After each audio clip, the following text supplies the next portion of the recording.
দুপুরে খেতে দিতে চলে এসেছি। আর আমি বললাম তেল কইটা খেয়ে দেখ, বলছে মাছে কাটা খাবো না।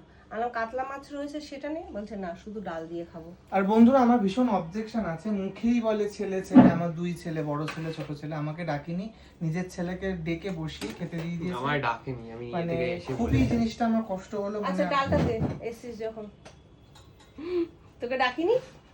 ডেকেছে, আমি হাত ধুতে গেছিলাম। হ্যাঁ, তা সেটা বল। মিথ্যা আর ওর খিদে পেয়েছে, বসে পড়েছে। হ্যাঁ। তো যাই হোক আমরা একসাথে খাবো। টেবিলটা এমন অবস্থা, আমি কোথায় কাকে দেবো, আমি সেটাই তো আগের দিনের মতন কর, সবাইকে দিয়ে এগুলো নামিয়ে নি, একসাথে না হলে খাবো না। ওটাই করতে হবে। দাঁড়াও সরিয়ে নি।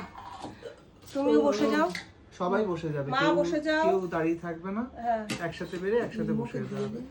ডালটা দিয়ে শুনো, সরো দেখি, সরাতে হবে না, এই কর্নারটায় রাখছি। টেবিলটা সত্যিই ছোট হয়ে গেছে, কিন্তু বড় টেবিল রাখার জায়গা নেই, এটাই হচ্ছে মেন সমস্যা। একটু তেল কইটা খেয়ে দেখ, না মানে সত্যি কিছু বলার নেই, তোর মতন পাবলিক সত্যি। ওই মাছ এত ভালো মাছ, বেসানো ভাত নিয়েছে দেখো, না নিলেই তো পারতিস ভাতটা। পছন্দের জিনিস না হলে ওটাই, এর থেকে চিকেন আনলেই ভালো হতো। আবার কে ফোন করে,